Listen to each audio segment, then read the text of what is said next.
ಕನಕಪುರ ತಾಲ್ಲೂಕಿನ ಪಟ್ಟಣದ ಅಂಬೇಡ್ಕರ್ ಭವನದಲ್ಲಿ ನಾಡಪ್ರಭು ಕೆಂಪೇಗೌಡರ 515ನೇ ಜಯಂತಿ ಆಚರಣೆಯನ್ನು ವಿಜೃಂಭಣೆಯಿಂದ ಆಚರಣೆ ಮಾಡುತ್ತಿರುವುದು ಅವರ ಶೌರ್ಯ ಸಾಧನೆಗಳಿಗೆ ಸಾಕ್ಷಿಯಾಗಿದೆ ಎಂದು ತಾಲ್ಲೂಕು ತಹಶೀಲ್ದಾರ್ ಡಾ. ಸ್ಮಿತಾ ರಾಮು ತಿಳಿಸಿದರು.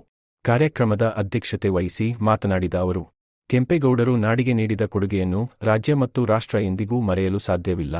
ಕೆಂಪೇಗೌಡರು ಅಂದಿನ ಮಹಾರಾಜ ಅಚ್ಯುತ ರಾಯರ ಜೊತೆ ಹೊಂದಾಣಿಕೆ ಮಾಡಿಕೊಂಡು ಬೆಂಗಳೂರು ನಿರ್ಮಾಣ ಮಾಡಿದರು. ದೂರದೃಷ್ಟಿಯಿಂದ ಬೆಂಗಳೂರಿನ 4 ದಿಕ್ಕುಗಳಲ್ಲಿ 4 ಹೆಬ್ಬಾಗಿಲುಗಳನ್ನು ಕಟ್ಟಿಸಿದರು. ಇವರ ಸಾಧನೆಗಳನ್ನು ಮನಗಂಡ ಅಚ್ಯುತ ರಾಯರು ಬೆಂಗಳೂರಿನ ಅಭಿವೃದ್ಧಿಗೆಂದು 50,000 ವರಹಗಳನ್ನು ನೀಡಿದರು. ಅಂದು ಒಕ್ಕಲುತನ ಮಾಡಿ ಬೆಳೆದ ಬೆಳೆಗಳನ್ನು ವಸ್ತು ವಿನಿಮಯ ಪದ್ಧತಿ ಮೂಲಕ ಜಾರಿಗೆ ತಂದರು. 64 ಕುಲ ಕಸುಬುಗಳಿಗೆ ಪ್ರತ್ಯೇಕ ಪೇಟೆ ರೀತಿಯ ಮಾರುಕಟ್ಟೆಗಳನ್ನು ನಿರ್ಮಾಣ ಮಾಡಿದರು ಎಂದು ತಹಶೀಲ್ದಾರ್ ಡಾ. ಸ್ಮಿತಾ ರಾಮು ತಿಳಿಸಿದರು.